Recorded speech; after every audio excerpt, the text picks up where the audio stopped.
Hello.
Hello, sir. Tanganishan, sir.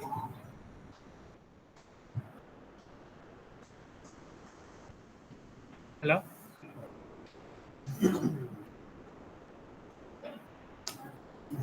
Hello. Sir, can you audio me? Sir, கேக்குது sir audible. Ah.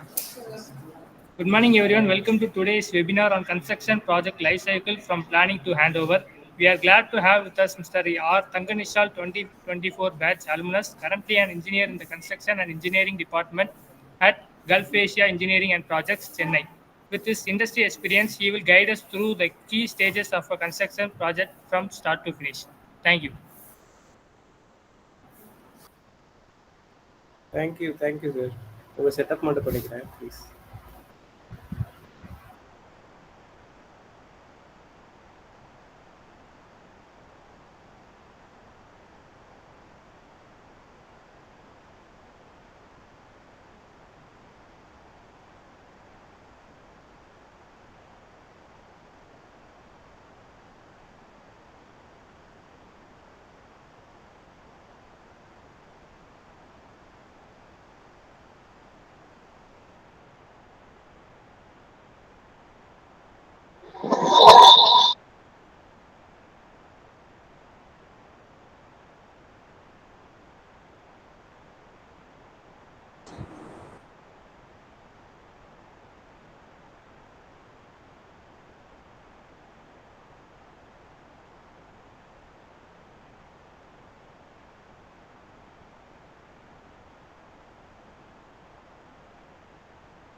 Hello.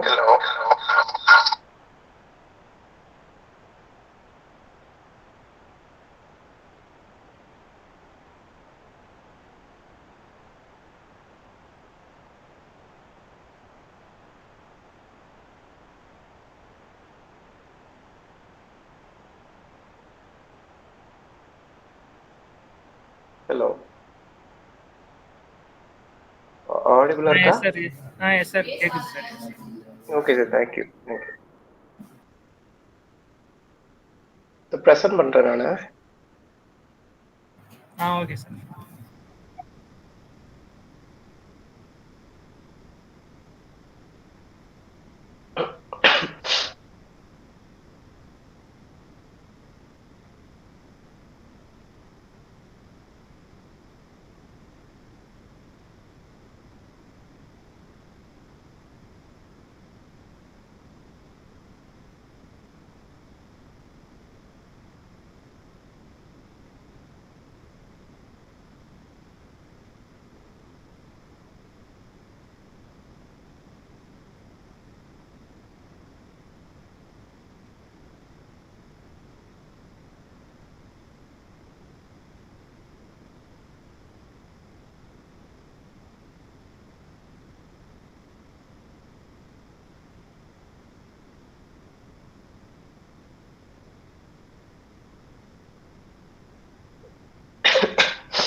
Hello. Hi. கேக்குதா எல்லாருக்கும்? Hello. Yes, sir. கேக்குது sir. சொல்லுங்க sir. Good morning. Good morning. Good morning. Good morning, sir. Good morning everyone. எல்லாரும் நீங்க எல்லாருமே second இயர்ஸா third இயர்ஸா?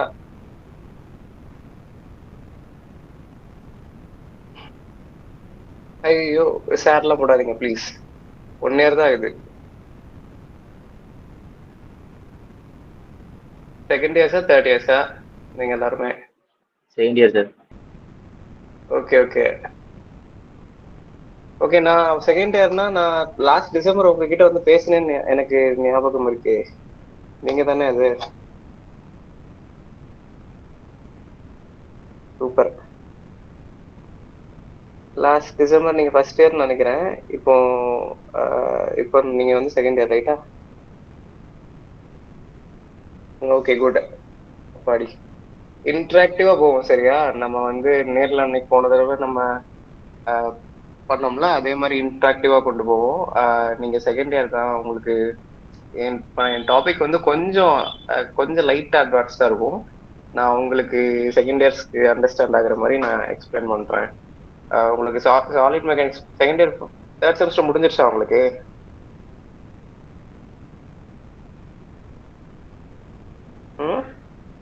Okay okay okay okay. நீங்க சாலிட் மெக்கானிக்ஸ்லாம் படிப்பீங்க, யூஸ்ஃபுல்லா இருக்கும் உங்களுக்கு. அண்டர்ஸ்டாண்ட் பண்ணிக்கோங்க சரியா? இன்ட்ராக்டிவா போகும். எல்லாரும் மெசேஜ் பண்றீங்க, நல்லா இருக்கு. நாங்களாம் பண்ண மாட்டோம் நாங்க படிக்கும்போது. நீங்க பண்றீங்க, அப்படியே கொஞ்சம் அன்மியூட் பண்ணி பேசுங்க சரியா?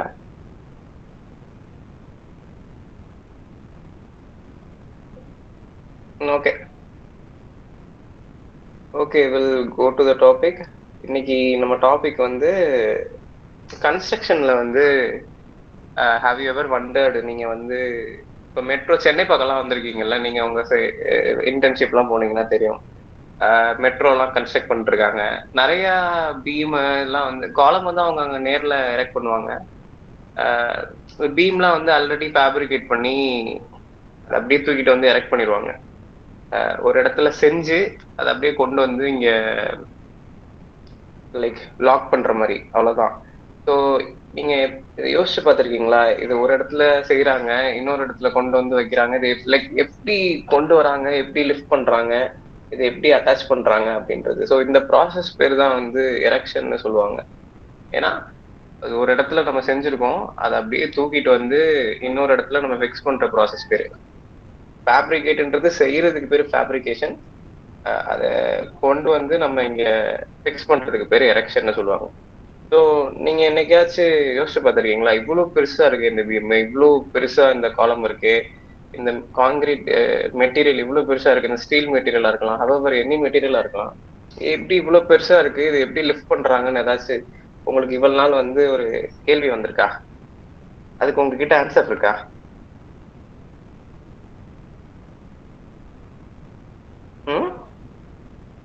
நோவா?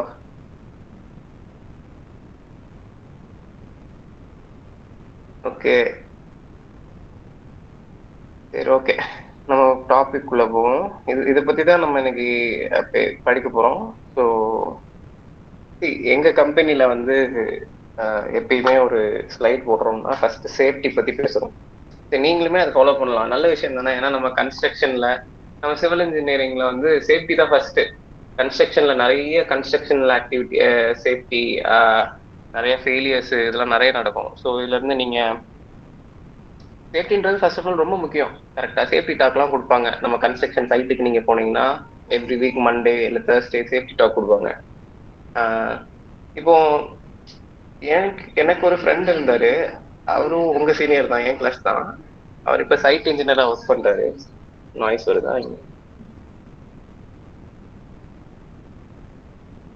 சைட் இன்ஜினியரா ஒர்க் பண்றாரு. அவருக்கு ஒர்க் பண்ற கம்பெனில வந்து ஒரு ப்ராப்ளம். அவங்க வந்து G+3 டிசைன் வந்து டிசைன் பண்ணியிருக்காங்க. G+3னா ground plus first floor, second floor, third floor. கீழே கிரவுண்ட் ஃப்ளோர் இருக்கும், first floor, second floor, third floor இருக்கும். ஸோ காங்கிரீட் மெம்பர்ஸ் அப்படின்னு சொன்னா நம்ம building framed structures, load bearing structures பிரிப்பாங்க.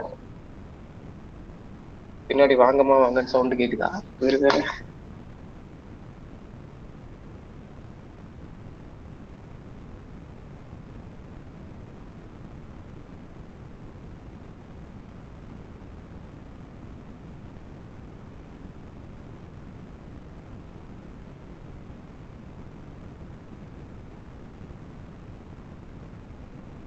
ஹலோ, சவுண்ட் இருக்கா இல்லையா?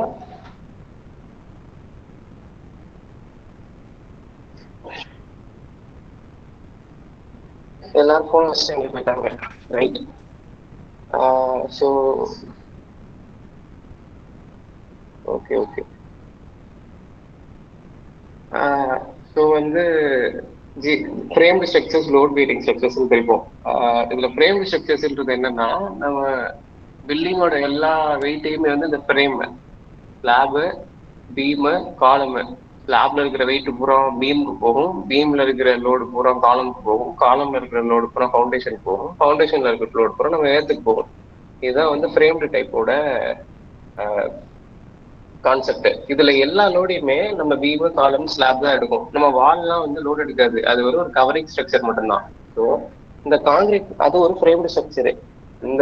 அந்த பில்டிங்கை வந்து G+3 பில்டிங் வந்து காங்கிரீட் மெம்பர்ஸ் பூராமே G+3 தான் டிசைன் பண்ணிருக்காங்க. அதுக்கு அர்த்தம் என்னன்னா 3 பில்டிங்க்கு மட்டும்தான் அவங்க லோடு எடுத்து, 3 ஃப்ளோருக்கு மட்டும்தான் லோடு எடுத்து டிசைன் பண்ணி ஸ்ட்ரக்சரல் அனாலிசிஸ் பண்ணி டிசைன் பண்ணிருக்காங்க G+3 பில்டிங். இப்போ பில்டிங் ஃபினிஷிங் ஸ்டேஜில் வந்ததுக்கு அப்புறம் அவர் கிளைண்ட் என்ன கேட்கிறாருன்னா, எனக்கு வந்து மாடியில வந்து இன்னொரு ஃப்ளோர் வேணும், அந்த ஃப்ளோருக்கு மேல இன்னொரு ஸ்விம்மிங் பூல் வேணும் அப்படின்னு சொல்லி கேட்கிறாரு. ஸோ இப்போ பில்டிங் டிசைன் பண்ணது வந்து G+3 தான். இப்போ இதுக்கு மேல இன்னொரு ஃப்ளோர் கட்டி அதுக்கு மேல இன்னொரு ஸ்விம்மிங் பூல் கட்டணும்னா என்னென்ன பிரச்சனை வரும்னா, ஃபர்ஸ்ட் ஆஃப் ஆல் ஃபவுண்டேஷன் இருக்குல்ல, ஃபூட்டிங் இருக்குல்ல, எக்ஸ்ட்ரா ஒரு ஃப்ளோர் ஆகுது, எக்ஸ்ட்ரா அதுக்கு மேல ஸ்விம்மிங் பூல் வேற ஆகுது. அப்ப எக்ஸ்ட்ரா ஒரு ஃப்ளோரோட வெயிட் சேரும் பில்டிங்ல. அப்போ மொத்தத்துல ஃபவுண்டேஷனுக்கு ஸ்ட்ரெஸ் அதிகமாகும். ஏன்னா எல்லா வெயிட்டுமே ஃபவுண்டேஷனுக்கு தானே போகுது. ஃபவுண்டேஷனுக்கு ஓவர் வெயிட், ஓவர் ஸ்ட்ரெஸ் ஆகும். அப்புறம் ஸ்லாப் வந்து டிஃப்ளெக்ட் ஆகும், அது ட்ரிகர் பண்ணி பீம் டிஃப்ளெக்ட் ஆகும். அப்புறம் ப்ராக்ரெசிவ் கொலாப்ஸ்னு சொல்லுவாங்க, அது ட்ரிகரிங் கொலாப்ஸ். இப்ப நான் சொன்னேன்ல, ஸ்லாப் டிஃப்ளெக்ட் ஆச்சுன்னா அது பீமை ட்ரிகர் பண்ணி பீம் டிஃப்ளெக்ட் ஆகும். பீம் டிஃப்ளெக்ட் ஆச்சுன்னா பீம் வந்து காலமை ட்ரிகர் பண்ணி காலம் பக்கில் ஆகலாம், இல்லை காலம் க்ரஷ் ஆகலாம். காலம் ட்ரிகர் பண்ணி அப்புறம் ஃபவுண்டேஷனும் வந்து ஒரு சைடு செட்டில் ஆகலாம். கரெக்டா? Imbalance of weight cause settlements. இப்போ டாப் ஃப்ளோர்ல வந்து ஸ்விம்மிங் பூல் இருக்குன்னு நான் சொல்லியிருந்தேன்ல உங்ககிட்ட. இப்போ டாப் ஃப்ளோர் இருக்கு, அதுல அந்த ஸ்விம்மிங் பூல் வந்து ஃபுல் ஏரியாவுக்கு இல்லாம ஒரு சைடா எக்ஸென்ட்ரிக்கா இருக்குன்னு வச்சுக்கோங்க. எக்ஸென்ட்ரிக் சிமெட்ரிக் தெரியுமா உங்களுக்கு? பிரவீன் லெப்டா.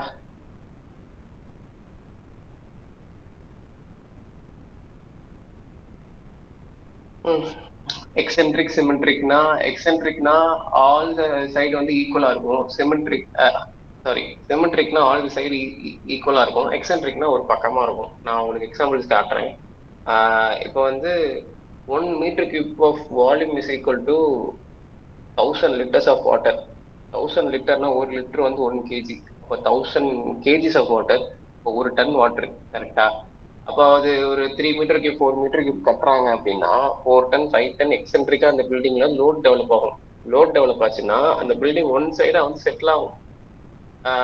வாட்டர் அதுவும் வந்து இம்பேலன்ஸ் ஆஃப் வெயிட் வந்து செட்டில்மெண்ட் காஸ்ட் பண்ணணும்னு சொல்லி சொல்றேன். அப்புறம் வயலேஷன் ஆஃப் ரூல்ஸ். இந்த பில்டிங் நம்ம எப்ப கட்டினாலுமே ஃபர்ஸ்ட் அப்ரூவல் வாங்குவோம். உங்களுக்கு தான் தெரியும்னு நினைக்கிறேன். உங்க வீட்டுல எல்லாம் கட்டியிருந்தீங்கன்னா அப்ரூவல் வாங்கிருப்பீங்க. ஸோ அந்த அப்ரூவல் வந்து அவங்க எப்படியும் G+3க்கு தான் வந்து அப்ரூவல் வாங்கி இருந்திருப்பாங்க. இப்போ இது வந்து கார்பரேஷனுக்கு தெரிஞ்சிருச்சு அப்படின்னா, G+4 கட்டியிருக்காங்க அப்படின்னா செட்பேக் ஏரியா வச்சு கண்டுபிடிச்சிருவாங்க. ஹைட் ஏற ஏற பில்டிங் ரைட் லெஃப்ட் பின்னாடி முன்னாடி ஏரியா விடணும். செட்பேக் ஏரியான்னு சொல்லுவாங்க. அந்த ஏரியா கம்மியா இருந்து நம்ம ஹைட் ஏறிக்கிட்டே இருந்ததுன்னா அதுலயே கண்டுபிடிச்சிருவாங்க. பக்கத்து வீட்டுக்காரங்களே கண்டுபிடிச்சு போட்டு விட்டுருவாங்க. ஸோ அதெல்லாம் வந்து தெரியாம பண்ணக்கூடாது. ஓகே. ஸோ கார்பரேஷனுக்கு தெரிஞ்சிருச்சுன்னா அவங்க என்ன பண்ணுவாங்க, பில்டிங்கை லாக் அண்ட் சீல் பண்ணிடுவாங்க. லாக் அண்ட் சீல் பண்ணிட்டு அவங்க வந்து கோர்ட்ல கேஸ் போட்டுருவாங்க. கேஸ் போட்டதுக்கு அப்புறம் கோர்ட் என்ன தீர்ப்பு கொடுக்கும்னா அந்த பில்டிங்கை டெமாலிஷ் பண்ணணும்ன்றதுதான் தீர்ப்பு கொடுக்கும். ஸோ இதுதான் வந்து நம்ம டீவியேஷன் சொல்றது. நம்ம கன்ஸ்ட்ரக்ஷன்ல இருந்து டீவியேட் ஆகி போனோம்னா இவ்வளவு ப்ராப்ளம்ஸ் வரும். இதுல நான் என்ன சொல்ல வரேன்னா, இப்போ அந்த கிளைண்ட் இருக்காருல்ல, அவருக்கு வந்து இது G+3 தான் பில்டிங் டிசைன் பண்ணிருக்கோம்னு தெரியும். பட் அவர் வந்து எக்ஸ்ட்ரா ஒரு ஃப்ளோர் கேட்கிறாருன்னா அவர் அந்த இடத்துல ரெஸ்பான்சிபிளா இல்லைன்றது தானே அர்த்தம். கரெக்டா? சேஃப்டின்றது எல்லா நேரமும் ஆக்சிடென்ட் மட்டும் கிடையாது. அதே மாதிரி நம்ம ரெஸ்பான்சிபிலிட்டிலே இருக்கு. இப்போ நான் உங்ககிட்ட சேஃப்டின்னு சொன்னாலுமே அந்த சேஃப்டியை நீங்க இந்த காதுல வாங்கிட்டு அந்த காதுல விட்டுட்டீங்கன்னா யூஸ்லெஸ். அதை வந்து உங்களுக்குள்ளதான் ஒரு அக்கறை, ஒரு ரெஸ்பான்சிபிலிட்டி வரணும் இல்லையா? ரெஸ்பான்சிபிலிட்டி தான் ஃபர்ஸ்ட் சேஃப்டி. ஸோ நீங்க இப்போதான் செகண்ட் இயர் படிக்கிறீங்க, என்ன தேர்ட் இயர் ஃபோர்த் இயர் இருக்கு, சைட்டுக்கு போவீங்க, நிறைய பேர் ஒர்க் பண்ணுவீங்க. ஸோ நம்ம இண்டஸ்ட்ரி, நம்ம சிவில்ல வந்து ரொம்ப முக்கியமான ஒரு பார்ட் வந்து சேஃப்டி. ஏன்னா லைஃப் இன்வால்வ் ஆகுதுல்ல. ஸோ சேஃப்டி பத்தி தான். அடுத்து வந்து லோட் வெயிட். சரி, ஓகே. ஒரு ஒரு மெட்டீரியலுக்கு எப்படி வெயிட் கண்டுபிடிக்கணும்னு தெரியுமா உங்களுக்கு? உங்க எல்லாருக்கும் தெரியுமா? சொல்லுங்க சீக்கிரமா. ஒரு காங்கிரீட் பிளாக்குக்கு வெயிட் எப்படி கண்டுபிடிக்கணும்னு தெரியுமா?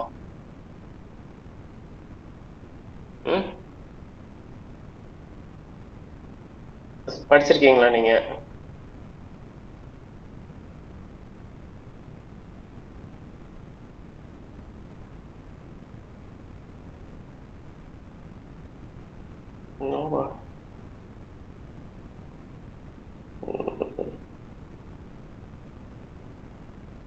இல்லையா? சும்மா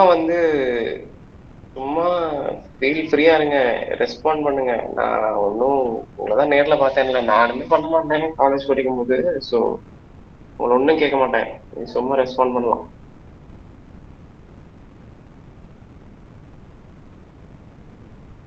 சரி, ஓகே. இப்போ ஒரு கான்கிரீட் பிளாக் இருக்குன்னா அதுக்கு இப்போ ஒரு நம்ம எல்லாருமே வந்து ஏன் சர்ஃபேஸ்ல நிக்கிறோம்? ஏன்னா வந்து கிராவிட்டி இருக்கிறதுனாலதான் நம்ம சர்ஃபேஸ்ல நிக்கிறோம். நமக்கு வந்து மாஸ் இருக்கு, நம்ம உடம்புல ஒரு சாலிட் இருக்கு, லிக்யூட் இருக்கு. ஸோ எல்லாமே சேர்ந்து நம்ம உடம்புக்குள்ள ஒரு மாஸ் இருக்கு. ஆனா அந்த மாஸ் வந்து வெயிட்டா கன்வெர்ட் ஆகுதுன்னா அது காரணம் வந்து கிராவிட்டி தான்.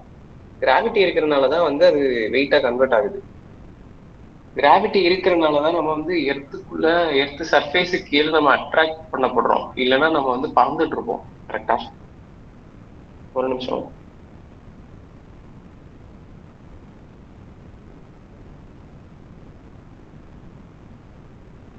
ஓகே, கிராவிட்டி இருக்கிறதுனாலதான் வந்து நம்ம எர்த் சர்ஃபேஸ் நோக்கி அட்ராக்ட் பண்ணப்படுறோம். அந்த கிராவிட்டி ஓகே. இப்போ ஒரு கான்கிரீட் பிளாக் இருக்கு, சரியா? இருங்க, நான் ஒரு இமேஜ் காட்டுறேன்.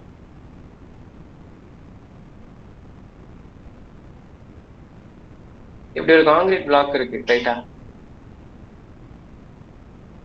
ஓகே,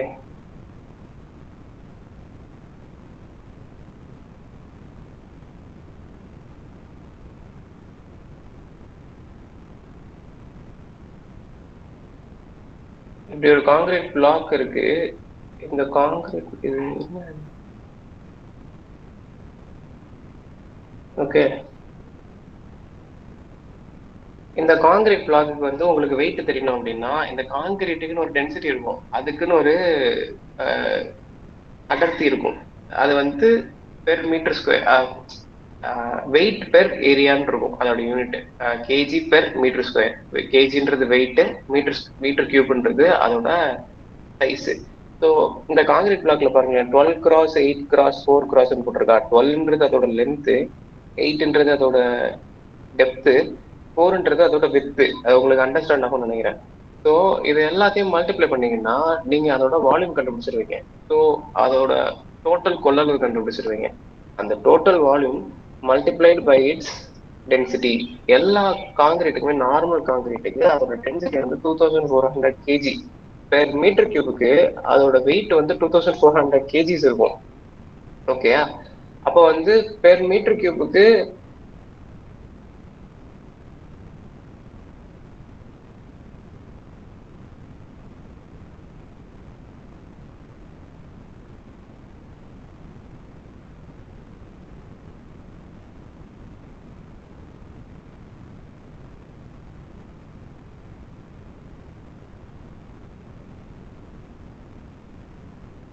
சாரி பெர் மீட்டர் கியூபுக்கு 2400 kgs இருக்குன்னா நம்ம கண்டுபிடிச்ச 0.34 வால்யூமுக்கு எவ்வளவு கேஜிஸ் இருக்கும்னா 921.6 kgs இருக்கும். இது ஒரு சிம்பிளான பேசிக் தான், உங்களுக்கு புரியும். நீங்க வந்து இதை வந்து நோட் பண்ணி வச்சுக்கோங்க, இல்ல ஸ்கிரீன்ஷாட் எடுத்து வச்சுக்கோங்க.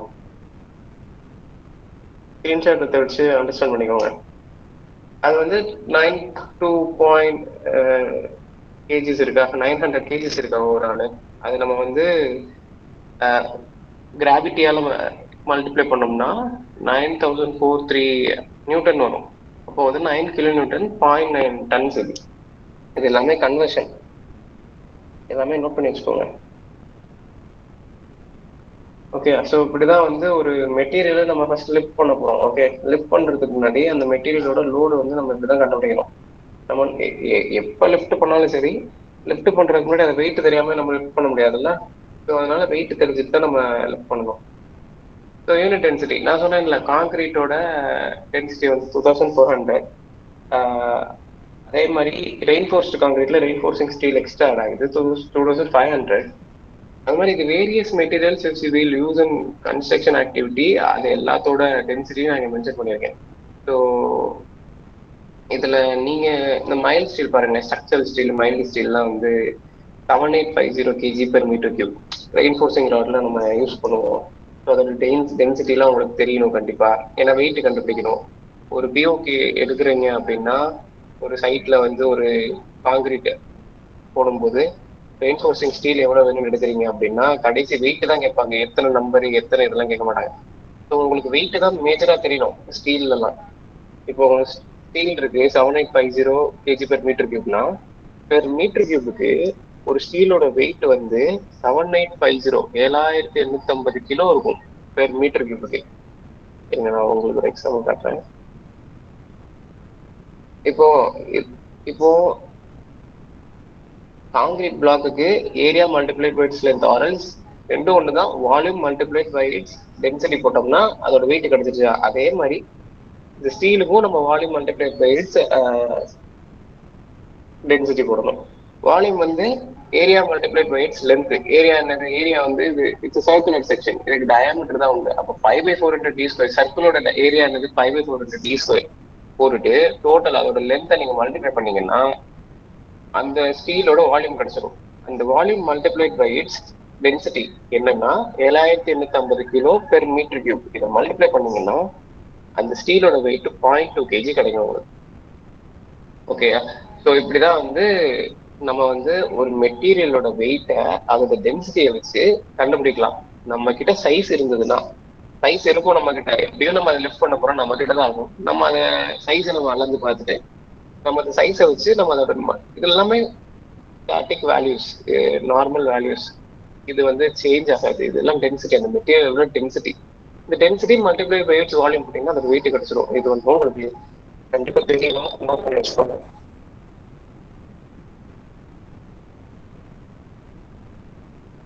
ஓகே, அப்புறம் வந்து centre of gravity. Centre of gravity வந்து ஃபர்ஸ்ட் இயர்ல படிச்சிருப்பீங்களே இல்லையா? ஏதாச்சும் சொல்லுங்க.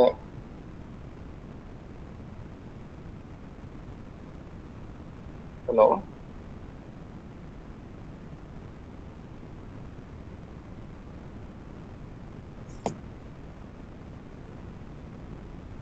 சரி, பின்னாடி நாய்ஸ் ரொம்ப இருக்கா? இல்ல. ஓகே ஓகே ஓகே, சரி. சென்டர் ஆஃப் கிராவிட்டி உங்களுக்கு தெரியும்னு நினைக்கிறேன். எஸ்எஸ்ன்னு போட்டிருக்கீங்க. சென்டர் ஆஃப் கிராவிட்டின்றது அது ஒரு இமேஜினரி பாயிண்ட், சரியா? அது ஒரு இமேஜினரி பாயிண்ட். அந்த பாயிண்ட்ல இருந்தா அந்த ஆப்ஜெக்ட் வந்து வெல் பேலன்ஸ்டா இருக்கும் எல்லா டைரக்ஷன்லயும், all the direction. Centre of gravity is an imaginary point in which the object will be balanced in all the directions. ஓகேயா? இப்போ வந்து இதுக்கு வந்து நம்ம சிமெட்ரிக்கல் ஏசிமெட்ரிக்கல் தெரிஞ்சிருக்கோம். உங்களுக்கு சென்டர் ஆஃப் அப்பதான் கேட்டேன், சிமெட்ரிக்கல் ஏசிமெட்ரிக்கல் தெரியுமான்னு யாருமே ஆன்சர் பண்ணல. இப்போ சிஓஜி தெரியும்னா நீங்க சொல்றீங்க, அப்ப சிமெட்ரிக்கல் ஏசிமெட்ரிக்கல் தெரியும் தானே உங்களுக்கு? இப்போ வந்து பாக்ஸ் பாருங்களேன், ஏ இருக்கு, பி இருக்கு. இந்த பாக்ஸ் ஏ வந்து நம்ம சிமெட்ரிக்கல்னு சொல்லுவோம், பாக்ஸ் பி வந்து நம்ம ஏசிமெட்ரிக்கல்னு சொல்லுவோம். அது ஏன்னா சிமெட்ரிக்கல்னா அது ஈக்குவலா இருக்கும். அந்த பாக்ஸ் நாலு சைடுமே வந்து ஒரே லென்த், இந்த பக்கமும் 2, இந்த பக்கமும் 2. ஆனா பிஏ பாருங்க, நான் இதுக்கு லென்த் போடல, ஆனா அது புத்தகம் நான் போடல. பியோட லென்த்தை பாருங்க, அது வந்து ஒரு ஈக்குவலாவே இல்லை அந்த ஸ்ட்ரக்சரு, அது அன்ஈக்குவலா இருக்கு. அது ஒரு பக்கம் வெயிட் அதிகமாகவும் ஒரு பக்கம் வெயிட் கம்மியாகவும் இருக்கு. ஸோ இது வந்து ஏசிமெட்ரிக்கல்னு சொல்லுவோம். இதுக்கு நம்ம வந்து சென்டர் ஆஃப் ஏரியாவுக்கும் சென்டர் ஆஃப் மாஸுக்கும் உள்ள டிஃபரன்ஸ் தான் நம்ம அண்டர்ஸ்டாண்ட் பண்ணிக்கணும். Centre of area and centre of mass, இதுவும் நீங்க ஃபர்ஸ்ட் இயர்ல படிச்சிருப்பீங்க. இப்போ இந்த பாக்ஸ் ஏ பாத்தீங்களா, அதுல ஒரு லைன் போட்டிருக்கேன் பாருங்க. அந்த நடுவில் ஒரு ரவுண்ட் இருக்குல்ல, அந்த ரவுண்டை மறந்துருங்க. இந்த பென்டன் வாட்ச் ரவுண்ட் மாதிரி இருக்குல்ல, அதை விட்டுருங்க. அந்த லைனை பாருங்க. அந்த லைனை பாத்தீங்கன்னா அந்த ஏ பாக்ஸோட சென்டர் அந்த லைன்ல இருக்கா? வெர்டிகலா 2, ஹரிசாண்டலா 2. வெர்டிகலா 1ல வந்து சென்டர் இருக்கு, ஹரிசாண்டலா 1ல சென்டர் இருக்கு. அந்த சென்டர் பாயிண்ட் தானே அதோட சென்டர் ஆஃப் ஏரியா, கரெக்டா? அதே இடத்துலதான் சென்டர் ஆஃப் கிராவிட்டியும் இருக்கு. அந்த ரவுண்ட் இருக்கா, சென்டர் ஆஃப் கிராவிட்டி இருக்கு. ஏன்னா இந்த பாக்ஸ் ஒரு சிமெட்ரிக்கல் பாக்ஸ், அதனால சென்டர் ஆஃப் ஏரியாவும் சென்டர் ஆஃப் கிராவிட்டியும் ஈக்குவல் டு ஈச் அதர், சரியா? ஆனா பாக்ஸ் பிஏ பாருங்க, சென்டர் ஆஃப் ஏரியா அங்க இருக்கு, கரெக்டா? ஆனா சென்டர் ஆஃப் கிராவிட்டி கொஞ்சம் ரைட் சைடு மூவ் ஆயிடுச்சு பாருங்க. இதுக்கு காரணம் என்னன்னா, சென்டர் ஆஃப் ஏரியா வந்து எங்க இருந்தாலும் அதுக்கு நேராவே சென்டர் ஆஃப் கிராவிட்டி ஈக்குவலா இருக்குன்னு சொல்ல முடியாது. ஏசிமெட்ரிக்கல் ஆப்ஜெக்ட்ல எந்த சைடு வெயிட் அதிகமா இருக்கோ அந்த சைடு சென்டர் ஆஃப் கிராவிட்டி அதிகமாயிரும். இப்ப நீங்க இந்த பாக்ஸ் தூக்குறீங்க அப்படின்னா, பாக்ஸ் ஏ அந்த ரவுண்ட் இருக்கிற இடத்துல இருந்து தூக்குனீங்கன்னா அது ஸ்டேபிளா இருக்கும். அது சஸ்பெண்ட் ஆக்கிட்டீங்கன்னு வச்சுக்கோங்க, தூக்கி இப்படி தொங்க விட்டீங்கன்னா அது ஸ்டேபிளா இருக்கும். ஆனா அந்த பாக்ஸ் பி அந்த லைன் ரெண்டும் ஜாயின் ஆகுதுல, அந்த இடத்துல இருந்து தூக்குனீங்கன்னா அது ரைட் சைடு தொங்கும், ரைட் சைடு சாயும். ஏன்னா அதோட சென்டர் ஆஃப் கிராவிட்டி தள்ளி போயிடுச்சு. ஓகேயா? So centre of gravity first நம்ம வெயிட் கண்டுபிடிச்சோம் லிஃப்ட் பண்றதுக்கு முன்னாடி. இப்போ சென்டர் ஆஃப் கிராவிட்டி கண்டுபிடிக்கிறோம். சென்டர் ஆஃப் கிராவிட்டி கண்டுபிடிச்சு அந்த சென்டர் ஆஃப் கிராவிட்டிக்கு மேலதான் நம்ம வந்து நம்மளோட ஆப்ஜெக்ட வந்து தூக்கணும். ஓகே, பாருங்களேன், இந்த சின்ன எக்ஸாம்பிள் நம்ம இந்த கடையில எல்லாம் வச்சிருப்பாங்க இந்த பாட்டில் பாக்ஸ். அந்த பாக்ஸ் ஒரு சிமெட்ரிக்கல் பாக்ஸ், கரெக்டா? அந்த பாக்ஸுக்கு நடுவுல சிஓஜி இருக்கு பாருங்க. அந்த சிஓஜி கீழே ஒரு சப்போர்ட் இருக்கு பாருங்க, ஒரு ஸ்லாப் இருக்கு பாருங்க. அந்த சிஓஜி சப்போர்ட்டுக்கு உள்ளேயே தான் இருக்கணும். சப்போர்ட் விட்டு தாண்டிடுச்சுன்னா அந்த பாக்ஸ் கீழே வந்துடும். அதனாலதான் கரெக்டா அந்த பாக்ஸை நடுவுல வச்சிருக்காங்க. சென்டர் ஆஃப் கிராவிட்டி வந்து சப்போர்ட்டுக்குள்ளேயே இருக்கிற மாதிரி வச்சிருக்காங்க. இப்போ அடுத்த பாக்ஸ்ல பாருங்களேன், வெயிட் கூடணும், centre of gravity right side கொஞ்சம் தள்ளிடுச்சு. அவங்க right side centre of gravity right side தள்ள சப்போர்ட்டை உள்ள தள்ளுறாங்க பாருங்க. பாக்ஸ் உள்ள வந்துகிட்டே இருக்கு பாருங்க. அப்போ சென்டர் ஆஃப் கிராவிட்டி இந்த சப்போர்ட்டை தாண்டி வெளியில போயிடக்கூடாது. சென்டர் ஆஃப் கிராவிட்டி சப்போர்ட்டை தாண்டி வெளியில போயிடுச்சுன்னா அந்த பாக்ஸ் கீழே வந்துடும், அன்ஸ்டேபிள் ஆயிரும். So centre of gravity should always stay within the support. And also it is not just depend upon the shape of an object. அந்த ஆப்ஜெக்டோட ஷேப் மட்டும் கிடையாது, அந்த ஆப்ஜெக்டோட சைஸ், டென்சிட்டி, காம்போஷனு, அந்த பாக்ஸுக்குள்ள என்னென்ன பொருள் இருக்கு. இங்கிட்ட ஒரு இங்கிட்ட 2 பாட்டில் வச்சிட்டீங்க, அங்கிட்ட 2 பாட்டில் வச்சிட்டீங்கன்னா அது சிமெட்ரிக்கல் ஆயிடும் இந்த பாக்ஸ். இங்கிட்ட 3 இருக்கிறதுனால அது ஏசிமெட்ரிக்கல் ஆயிடுச்சு. கரெக்டா? ஏன்னா வந்து ஏசிமெட்ரிக்கல் ஷேப் வந்து சிமெட்ரிக்கல் தான், சாரி, ஆனா அதோட காம்போஷன் வந்து ஏசிமெட்ரிக்கல் ஆயிடுச்சு. ஓகே, இப்போ இன்னொரு எக்ஸாம்பிள் பாருங்க. ஓகே, இன்னொரு யாரும் இது பேசணுமா?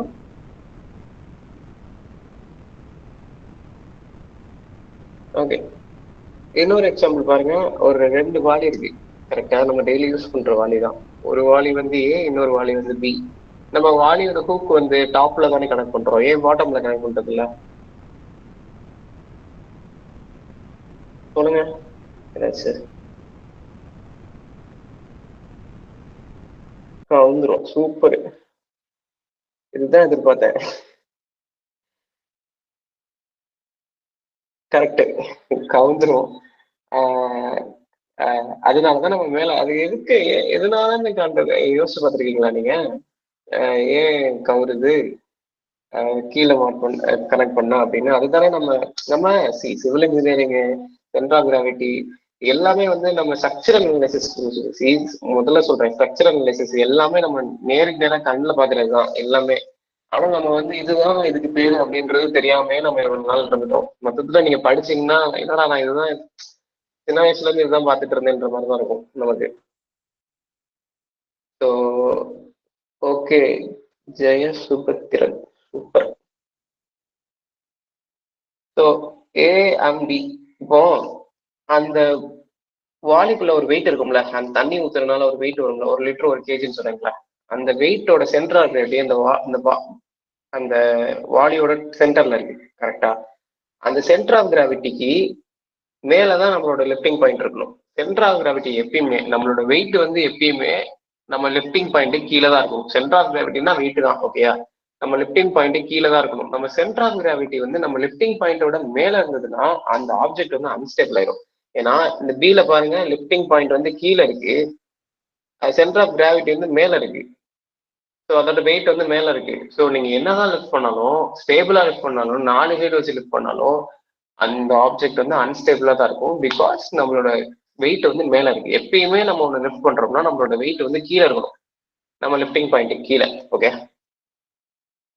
ஓகே, இந்த ஸ்லைடு வந்து நீங்க ஸ்கிரீன்ஷாட் எடுத்து வச்சுக்கோங்க. உங்களுக்கு நீங்க சென்டர் ஆஃப் கிராவிட்டி தெரியும்னு சொன்னீங்க, இது படிச்சிருந்துருப்பீங்க, இருந்தாலும் ஸ்கிரீன்ஷாட் எடுத்து வச்சுக்கோங்க. ஒரு ரெக்டாங்கிள் இருக்கு. ஓகே ஓகே, ஒரு ரெக்டாங்கிள் இருக்கு. அந்த ரெக்டாங்கிள் அப்புறம் ஒரு ட்ரையாங்கிள் இருக்கு. ஓகே, அந்த ரெக்டாங்கிளுக்கும் ட்ரையாங்கிளும் வேற வேற ஆப்ஜெக்ட்ஸ். ஆனா அதுக்கு சென்டர் ஒரு ஒரு சிங்கிள் ஆப்ஜெக்டா நீங்க கன்சிடர் பண்ணீங்கன்னா அந்த ஆப்ஜெக்டோட சென்டர் ஆஃப் கிராவிட்டி கண்டுபிடிக்கிறதுக்கு அதோட ஃபார்முலா வந்து இதுதான். இதை ஸ்கிரீன்ஷாட் எடுத்து வச்சுக்கோங்க. ஒரு சிமெட்ரிக்கல் ஆப்ஜெக்ட்டுக்கு வந்து centre of gravity always will be at the middle. ஒரு ஏசிமெட்ரிக்கல் ஆப்ஜெக்ட்டுக்கு centre of gravity will not always be in the middle. அது வந்து டுவர்ட்ஸ் ஹெவியர் சைடு அது மூவ் ஆகிட்டே இருக்கும். அந்த ஹெவியர் சைடை நீங்க அட்ஜஸ்ட் பண்ணி கால்குலேஷன் மூலமா தான் நீங்க எடுக்கணும். அதுதான் இந்த ஸ்லைடு. இதை நீங்க வந்து இது பண்ணிக்கோங்க, ஸ்கிரீன்ஷாட் எடுத்துக்கோங்க.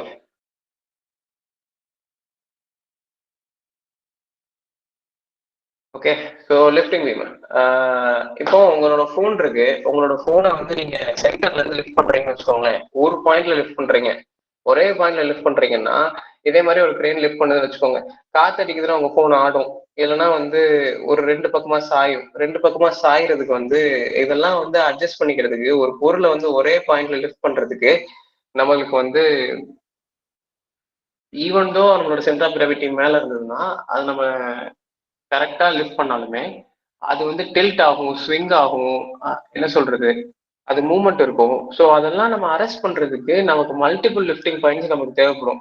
மல்டிபிள் லிஃப்டிங் பாயிண்ட்ஸ் கொடுக்கணும் அப்படின்னா நம்ம கிரேன்ல இருந்து ஒரே ஒரு கிரேன் ஹூக் தான் இருக்கு, ஒரு கிரேன் ஹூக் தான் மாட்ட முடியும். ஸோ நமக்கு மல்டிபிள் லிஃப்டிங் பாயிண்ட்ஸ் கொடுக்கணும்னா ஒரு லிஃப்டிங் பீம் வந்து நமக்கு ரொம்ப ஹெல்ப்ஃபுல்லா இருக்கும்.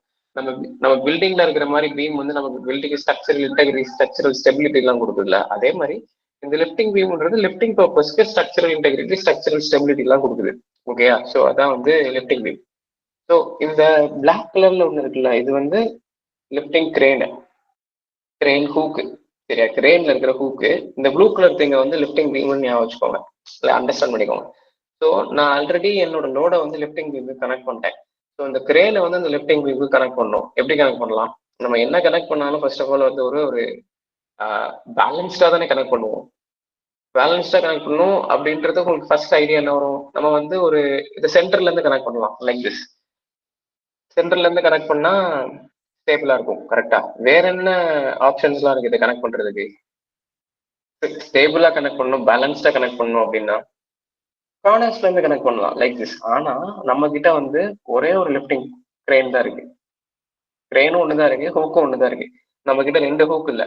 அப்ப இதை எப்படி கனெக்ட் பண்றது? ஒரு இன்க்ளினேஷன் கொடுத்து நம்ம கனெக்ட் பண்ணணும். ஸோ இதுக்கு பேர் லிஃப்டிங் பீம், இதுக்கு பேர் ஸ்ப்ரெடர் பீம். இது ரெண்டுமே கன்ஸ்ட்ரக்ஷன் ஆக்டிவிட்டியில ரொம்ப யூஸ் பண்ணுவாங்க. ஓகேயா? லிஃப்டிங் பர்பஸ்ல இது ரெண்டுமே ஒரே பர்பஸ் தான் பண்ணாலுமே இது ரெண்டுமே ஒண்ணு கிடையாது. இது ரெண்டுமே டிஃப்ரென்ஸ், வேற வேற இன்ஜினியரிங்ல செய்யப்பட்டிருக்கு. இது ஃபோர்ஸஸ் வந்து வேற வேற மாதிரி ஹேண்டில் பண்ணும். இது கம்ப்ளீட்லா பெண்டிங் மூலமா ஒர்க் ஆகும், இது கம்ப்ளீட்டா வந்து கம்ப்ரெஷன் மூலமா ஒர்க் ஆகும். உங்களுக்கு பெண்டிங் கம்ப்ரெஷன்லாம் தெரியும்னு நினைக்கிறேன். ஸோ இது வந்து லிஃப்டிங் பீம். ஓகேயா? இது வந்து டாப்ல இருந்து லிஃப்ட் பண்றாங்க. ஸோ இது எப்படி? இது வந்து ஒரு யூவை வந்து தலைகையில போட்ட மாதிரி பெண்ட் ஆகுதா? இதுக்கு பேர் ஹாகிங்னு சொல்லுவாங்க. இது கிராவிட்டிக்கு அகேன்ஸ்டா இருக்குது. ஸோ இது நெகட்டிவ் பெண்டிங் மூமெண்ட். இது டாப் பார்ட் வந்து ஸ்ட்ரெச் ஆகுது, பாட்டம் பார்ட் வந்து கம்ப்ரஸ் ஆகுது. ஸோ இது வந்து பிரைமரி ஃபெயிலியர் மோட் வந்து இந்த பீம்ல வந்து பெண்டிங் தான். ஏன்னா ஆப்போசிட் வெர்டிகல் ஃபோர்ஸஸ் வந்து ஹேண்டில் ஆகுதுல்ல, அதனால இதுல பிரைமரி பெண்டிங் வந்து பிரைமரி ஃபெயிலியர் மோட் வந்து பெண்டிங் தான். இந்த பீமை நீங்க டிசைன் பண்றீங்க அப்படின்னா பெண்டிங்க்கு ஆப்போசிட்டா தான், அகெயின்ஸ்டா தான் நீங்க டிசைன் பண்ணணும். இது ஸ்ப்ரெடர் பீம். இது 2 ஸ்லிங் இருக்கிறதுனால இது வந்து கம்ப்ரெஷன் வந்து இன்டியூஸ் பண்ணும் இந்த மெம்பருக்குள்ள. ஸோ கம்ப்ரெஷன் மெம்பர் இன்டியூஸ் பண்றதுனால இதோட மெயின் ஃபெயிலியர் மோடு வந்து பக்லிங் அண்டர் கம்ப்ரெஷன். கம்ப்ரெஷன் மூலமா பக்கல் ஆகும். ஓகேயா? ஸோ லிஃப்டிங் பீம் வந்து இந்த லிஃப்டிங் பீமுக்கு மேல ஸ்லிங் எதுவுமே இல்லை பாருங்க. ஆனா இந்த ஸ்ப்ரெடர் பீமுக்கு மேல ஸ்லிங் இருக்கு. ஸோ ஒரு இடத்துல நீங்க லிஃப்ட் பண்றீங்க, ஹைட் ரொம்ப கம்மியா இருக்குன்னா லிஃப்டிங் பீம் யூஸ் பண்ண முடியாது, ஸ்ப்ரெடர் பீம் தான் யூஸ் பண்ண ஸ்ப்ரெடர் பீம் யூஸ் பண்ண முடியாது, லிஃப்டிங் பீம் தான் யூஸ் பண்ண முடியும். அதே மாதிரி ஒரு பீமை வந்து நம்ம பெண்டிங் அகேன்ஸ்டா டிசைன் பண்றோம் அப்படின்னா உங்களுக்கு நிறைய மெட்டீரியல், நிறைய டெப்த் தேவைப்படும். நீங்க படிப்பீங்க, சரியா? அப்போ வந்து உங்களுக்கு நிறைய மெட்டீரியல், நிறைய ஏரியா வேணும்னா நிறைய மெட்டீரியல், நிறைய டெப்த், நிறைய காஸ்ட் ஆயிரும், நிறைய வெயிட் ஆயிரும், நிறைய காஸ்ட் ஆயிரும். அதே இது கம்ப்ரெஷன்னா உங்களுக்கு short of the member, short of the கம்ப்ரெஷன்ற மாதிரி. ஓகேயா? ஸோ ஸ்லெண்டர்னஸ் சொல்லுவாங்க. அப்போ அதுக்கு நம்ம lighter and more economical long spans நம்ம அதுக்கு யூஸ் பண்ணுவோம். ஓகே? ஸோ இது டேண்டம் லிஃப்டிங் பீம். இது 2 கிரெயின் யூஸ் பண்ணி லிஃப்ட் பண்றது. இது மேக்னெட் லிஃப்டிங் பீம். அப்படியே லிஃப்ட் பண்ணும்போது மேக்னெட்டிக் எஃபெக்ட்னால லிஃப்ட் ஆகும். ஓகே? இதெல்லாம் வந்து டிசைனு. இது வந்து உங்களுக்கு அண்டர்ஸ்டாண்ட் ஆகுமான்னு தெரியல. இது தாத்தா வந்து உட்கார்ந்துருக்காரா ஸ்விங்ல? இவர் ஜஸ்ட் உட்கார்ந்து இருக்காரு, இவர் வந்து ஸ்விங் பண்ணல. ஓகேயா? இதை மட்டும் அண்டர்ஸ்டாண்ட் பண்ணிக்கோங்க நீங்க. இதுதான் இதோட கான்செப்டே. உட்கார்ந்துருக்காரு, இவர் ஸ்விங் பண்ணல. ஸ்விங் பண்ணாத போது கிராவிட்டினாலையும் அவரோட வெயிட்னாலையும் அவர் சர்ஃபேஸுக்கு நேரம் வந்து அட்ராக்ட் பண்ணப்படுறாரு, அவரு கீழே போகப்படுறாரு. அதை அவரை ரெசிஸ்ட் பண்ணிக்கிட்டு அந்த ஸ்விங் அவரை தூக்கிக்கிட்டு இருக்கு. கரெக்டா? இப்ப நான் என்ன பண்ண போறேன், அவரை கொஞ்சம் தூரம் பின்னாடி இழுத்து அவரை புஷ் பண்ண போறேன். ஸோ அவர் ஸ்விங் பண்ண ஆரம்பிச்சிருவாரு. அவரு he will start swinging. So he will go front coming back, he will going front coming back. அவர் முன்னாடி போவார், பின்னாடி வருவார், முன்னாடி போவார், பின்னாடி வருவாரு. ஸோ என்ன நடக்குது அப்படின்னா அவர் வெளியில போகும்போது அவர் மறுபடியும் உள்ள இழுக்கப்படுறாரு, பின்னாடியே வெளியில போகும்போது மறுபடியும் உள்ள இழுக்கப்படுறாரா? அப்போ அந்த ஸ்விங் வந்து அவர் ஹரிசாண்டலாவும் லிஃப்ட் பண்ணுது. முதல்ல வெர்டிகலா மட்டும் லிஃப்ட் பண்ணுச்சு, அது வந்து வெர்டிகல் ஃபோர்ஸை மட்டும் ஜென்ரேட் பண்ணுச்சு. இங்க அவர் ஹரிசாண்டல் ஃபோர்ஸையும் ஜென்ரேட் பண்றாரு. கரெக்டா? இவர் ஒரு சேம் பர்சன், சேம் வெயிட், ஆனா இவர் ஒரு அடிஷனல் ஃபோர்ஸ் கிரியேட் பண்றாரு. இந்த அடிஷனல் ஃபோர்ஸோட ரீசன் என்னன்னா பிகாஸ் ஆஃப் த ஆங்கிள். அதனால நம்ம என்ன அண்டர்ஸ்டாண்ட் பண்ணிக்கணும்னா, நீங்க 4 வருஷத்துக்கு அண்டர்ஸ்டாண்ட் பண்ணிக்கிறது என்னன்னா, if we create an angle, we are creating a horizontal force, we are creating a tension in the sling. சரியா? அந்த ஸ்லிங்ல வந்து டென்ஷன் வரும். இந்த கை வந்து ஸ்விங் பண்றாரு, அவருக்கு ஒரு வெர்டிகல் ஃபோர்ஸையும் ஜென்ரேட் பண்றாரு, ஒரு ஹரிசாண்டல் ஃபோர்ஸையும் ஜென்ரேட் பண்றாரு. இங்க பாருங்களேன், அவங்க 2 பேரும் வந்து இப்போ இதே மாதிரி 2 பேர் ஆப்போசிட் ஈச் அதர் ஸ்விங் பண்றாங்கன்னு வச்சுக்கோங்க. இங்கிட்ட ஒருத்தர் ஸ்விங் பண்றான், அங்கிட்ட ஒருத்தர் ஸ்விங் பண்றான் அப்படின்னா அவங்க வந்து மோதிடுவாங்கல்ல. ஸோ அதை அவாய்ட் பண்றதுக்கு நான் என்ன பண்ண போறேன், I am going to put a support in between 2 of them. அப்போ 2 பேருக்கு நடுவில் ஒரு சப்போர்ட் போட்டோம் அப்படின்னா அந்த சப்போர்ட் வந்து அவங்க 2 பேரும் மோத விடாம தடுக்கும். பட் அந்த சப்போர்ட் வந்து இந்த ஹரிசாண்டல் ஃபோர்ஸையும் சரி, இந்த வெர்டிக்கல் ஃபோர்ஸையும் சரி, ரெண்டுத்தையுமே வந்து ரெசிஸ்ட் பண்ற மாதிரி நம்ம அதை டிசைன் பண்ணணும். ஸோ அதுதான் நம்மளோட லிஃப்டிங் பீம். சரியா? இதுதான் செட்டப். இது லிஃப்டிங் பீம், இது மேல இருக்கிற பேடை, இதுல தான் கனெக்ட் பண்ணுவோம் அந்த ஸ்லிங்கை. கீழே லோட்ல கணக்கு, லோடு வந்து 40-10 நான் எழுதியிருக்கேன். சரி, மேல வந்து கிரெயின் இருக்கும், கிரெயின் ஹூக் மூலமா கனெக்ட் பண்ணுவோம். ஓகே. ஸோ இதெல்லாம் வந்து சிம்பிள் ட்ரிக்னோமெட்ரிக் ஃபங்க்ஷன்ஸ். எப்படி வந்து நமக்கு ஆக்சுவலி இந்த வெர்டிக்கல் ஃபோர்ஸ் மட்டும்தான் நமக்கு தெரியும், 600 kN மட்டும்தான் நமக்கு தெரியும். இதை வச்சுதான் நம்ம 693 கண்டுபிடிக்கிறோம். 693 வச்சுதான் 346 கண்டுபிடிக்கிறோம். அப்ப இதுல நான் என்ன சொல்ல வரேன்னா, நம்ம வெர்டிக்கல் ஃபோர்ஸை வச்சு நம்மளோட ஹரிசாண்டல் ஃபோர்ஸ் கண்டுபிடிக்கிறோம், நம்மளோட ஹரிசாண்டல் ஃபோர்ஸ் வச்சு நம்மளோட டென்ஷன் இந்த ஸ்லிங்கை கண்டுபிடிக்கிறோம். ஓகே. அதே மாதிரி நான் சொன்னேன்ல, இந்த ஆங்கிள் வந்து இது ஸ்லிங் ஆங்கிள் சொல்லுவாங்க, இது இன்க்ளூடட் ஆங்கிள் சொல்லுவாங்க. இந்த ஆங்கிள் வந்து உங்களுக்கு ரெடியூஸ் ஆகக்கூடாது. இந்த ஆங்கிள் ரெடியூஸ் ஆக உங்களுக்கு பெர்சன்டேஜ் கூடுது பாருங்க, டென்ஷனோட பெர்சன்டேஜ். 60 டிகிரிக்கு வந்து 14%, 30 டிகிரிக்கு 50%, 45 டிகிரிக்கு வந்து 40%. ஸோ ஆங்கிள் ரெடியூஸ் ஆக உங்களுக்கு டென்ஷன் வந்து இன்க்ரீஸ் ஆகிக்கிட்டே போகுது. ஸோ ஈஸியா சொல்லணும்னா இது ரொம்ப ப்ராட் ஆகக்கூடாது. நம்மளோட செட்டப் வந்து கொஞ்சம் நேரவா இருக்கணும். ஓகே. ஸோ இது பேடையோட டிசைனு. இதெல்லாம் வந்து இந்த டிசைனோட மேஜர் ஃபோக்கஸே வந்து எல்ஆர்எஃப்டி டிசைன்ல பண்ணியிருக்காங்க. இது ஒரு American standard design. LRFD means load resistance factor design. Load resistance factor டிசைன்னா நம்ம வந்து நம்மளோட லோடை வந்து இன்க்ரீஸ் பண்ணிடுவோம். இப்போ என்னோட லோடு வந்து 40 kN, அதை நான் 3ஆல மல்டிப்ளை பண்ணி 120 கன்சிடர் பண்ணி தான் டிசைன் பண்ணுவேன். இங்க நான் லோடை இன்க்ரீஸ் பண்ணிட்டேன். அதே மாதிரி ரெசிஸ்டன்ஸ் ஃபேக்டர் டிசைன்னா என்னோட ஸ்ட்ரென்த் இருக்குல்ல, என்னால வந்து 100 கிலோ தூக்க முடியும் அப்படின்றது என்னோட ஸ்ட்ரென்த்னா, என்னோட ஸ்ட்ரென்த்தை வந்து நான் 50 கிலோவா குறைச்சிட்டேன். நான் 50 கிலோ தான் என்னோட தூக்க முடியும் அப்படின்னு சொல்லி நானே என்னை வந்து குறைச்சிட்டேன். அப்போ என்னோட லோடோட அளவையும் கூட்டிட்டேன், என்னோட ஸ்ட்ரென்த்தோட அளவையும் குறைச்சிட்டேன். இதுதான் லோட் ரெசிஸ்டன்ஸ் ஃபேக்டர் டிசைன். நீங்க டிசைன் பண்ணும்போது தான் இந்த மாதிரி நிறைய ஃபேக்டர்ஸ் வந்து டிசைன் பண்ணுவீங்க, ஃபேக்டர்ஸ் பண்ணி டிசைன் பண்ணுவீங்க. ஓகேயா? இது வந்து ஒரு நார்மல் பெண்டிங் மூமெண்ட் டிராயிங். ஓகேயா? வெர்டிக்கல், ஹரிசாண்டல், உங்களோட ஸ்லிங் இருக்கு. இது ஸ்கிரீன்ஷாட் எடுத்து வச்சுக்கோங்க. இதுல வந்து உங்களுக்கு எதுவும் டவுட் இருந்ததுன்னா எனக்கு கேளுங்க. வெர்டிக்கல் 600 மேல போகுது, மறுபடியும் ஒரு 600 கீழே வருது, ஒரு 600 கீழே போகுது, மறுபடியும் ஒரு 600 கீழே போகுது, மறுபடியும் ஒரு 600 மேல போகுது, நியூட்ரல் ஆயிடுச்சு. ஸோ அதே மாதிரி இந்த 346 மல்டிப்ளைட் பை 2.5 வந்து உங்களுக்கு 1500 kN வரும். ஸோ இது வந்து பெண்டிங் மூமெண்ட். ஓகேயா? ஷியர் செக்கு, பெண்டிங், ஃபிளெக்சரல் ஸ்ட்ரென்த். இப்போ ஒரு 15 சென்டிமீட்டர் ஸ்கேல் இருக்கு. நான் வந்து காலம் வந்து ஸ்லெண்டர்னஸ், இது வந்து உங்களுக்கு பக்கல் ஆகும் அப்படின்னு சொன்னேன். ஒரு 15 சென்டிமீட்டர் ஸ்கேலையும் ஒரு 35 சென்டிமீட்டர் ஸ்கேலையும் கையில வச்சுக்கோங்க. 15 சென்டிமீட்டர் ஸ்கேல 2 கையை வச்சு அமுக்கி பாருங்க.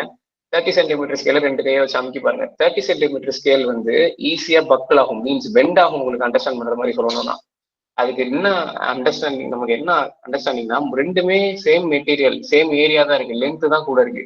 ஆனா ஏன் அது பக்கல் ஆகுதுன்னா, ஃபர்ஸ்ட் இருக்கிற 15 சென்டிமீட்டர் ஸ்கேல் ஏன் பக்கல் ஆகலைன்னா அதோட ஸ்ட்ரென்த்தையும் ரெசிஸ்டன்ஸையும் எனக்கு எதிராக காட்டுது, அதோட ஸ்ட்ரென்த் எனக்கு எதிராக காட்டுது. ஆனா இந்த 30 சென்டிமீட்டர் ஸ்கேலுக்கும் அதே ஸ்ட்ரென்த், அதே ரெசிஸ்டன்ஸ் இருக்கும். பட் அதோட லென்த்னால அது வந்து என்ன ஆயிடுச்சு, அன்ஸ்டேபிள் ஆயிடுச்சு. ஸோ லென்த் அதிகமாக நம்மளோட ஏரியா அதிகமாகிட்டே இருக்கணும். ஓகேயா? ஸோ அதான் டிசைன்ஸ், கெப்பாசிட்டிஸ்லாம் நிறைய இருக்கு. ரேஞ்ச் ஆஃப் டிசைன்ஸ், கெப்பாசிட்டிஸ் வந்து நிறைய டிசைன் பண்ணலாம். நிறைய மாதிரி different shape, different size, different strength லெவலில் நீங்கள் பண்ணலாம். எவ்வளோ பெருசானாலும் பண்ணலாம். ஆனால் உங்களுக்கு எது ப்ராக்டிக்கலாக பண்ணணுமோ அதை தான் நீங்கள் வந்து பண்ணணும். ஏன்னா இல்லைன்னா டூ எக்ஸ்பென்சிவாக இருக்கும். நான் ஆல்ரெடி சொன்ன மாதிரி வெரி ஹெவியாக இருக்கும், உங்கள் ஸ்பேஸ்க்குள்ளே ஃபிட் ஆகாது. So in real life you design something that make sense for your job, practical to fit, transport and use safely. Okay. So அவ்வளோதான். தேங்க்யூ. உங்கள் கிளாஸ் இன்சார்ஜ் வந்து ஒரு பையன் தெரியலையே. Okay, thank you. எதுவும் டவுட் இருக்கா உங்களுக்கு? எதுவும் டவுட் இருந்தா கேளுங்க.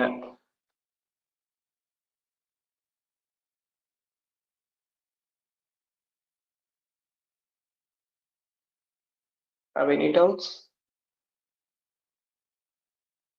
எல்லாம் முடிச்சுக்கலாமா?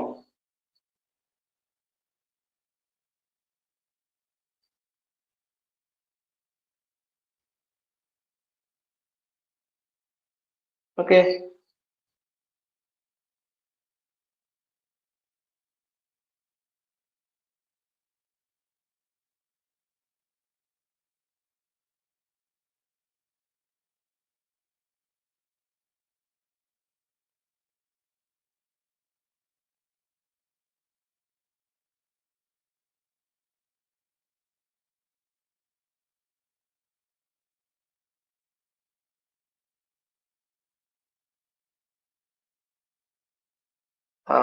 ஒருத்தவங்க ஒரு டவுட் கேட்டிருக்காங்களே. Devi Sri, skills should we learn from now to involve in structural analysis தான் தேவி ஸ்ரீ. ஸ்டீலுக்கும் நார்மல் ஸ்டீல் தான் இது. லிஃப்டிங் பீம்னு நம்ம ஜென்ரலா சொல்றோம், ஆனா இது ஒரு நார்மல் ஸ்டீல் காங்கிரீட் டிசைன் மாதிரி தான். நார்மல் ப்ரொசீஜர் எல்லாமே ஒண்ணுதான். கன்ஸ்ட்ரக்ஷன் இண்டஸ்ட்ரிக்குள்ள போயிட்டீங்கன்னாலே, நீங்க டிசைனிங் டிபார்ட்மெண்ட்ல இருக்கீங்கன்னா இந்த மாதிரி ப்ராஜெக்ட்ஸும் உங்களுக்கு நிறைய ப்ராஜெக்ட்ஸ் வரும். இப்போ எங்க கம்பெனில வந்து பர்டிகுலர் ப்ராஜெக்ட் எடுக்காம நிறைய ப்ராஜெக்ட் எடுப்பாங்க. நிறைய சைட் இருக்கு, நிறைய ப்ராஜெக்ட் ஓடுது ஃபாரின்ல பூராமே. ஸோ என்னென்ன ப்ராஜெக்ட்ஸ் வந்து இன்ஜினியரிங்க்கு ரிலேட்டடா வருதோ எல்லா ப்ராஜெக்டையும் எடுப்பாங்க. ஸோ ஸ்டீல்லாம் நீங்க படிப்பீங்க, உங்களோட தேர்ட் இயர்ல படிப்பீங்க, 6th செமஸ்டர்ல. அதுக்கப்புறம் மோர் ஓவர் வந்து ஸ்டீல் டிசைனிங் கனெக்ஷன் பத்தி வரும், ஸ்டீல் கனெக்ஷன்ஸ் பத்தி. இது பூராமே நீங்க நல்லா சாலிட் மெக்கானிக்ஸ், ஸ்ட்ரக்சரல் அனாலிசிஸ் இதெல்லாம் நல்லா படிச்சுக்கோங்க. ஸோ இந்த ப்ராசஸ் படிச்சுக்கோங்க. எல்லாருக்கும் டிசைன் சொன்னேன், இந்த டிசைனுக்குன்னு ஒரு ப்ரொசீஜர் இருக்கு, அதுதான் எல்லாத்துக்குமே. ஓகேயா? Thank you Gurulakshmi, thank you. Okay, anything else?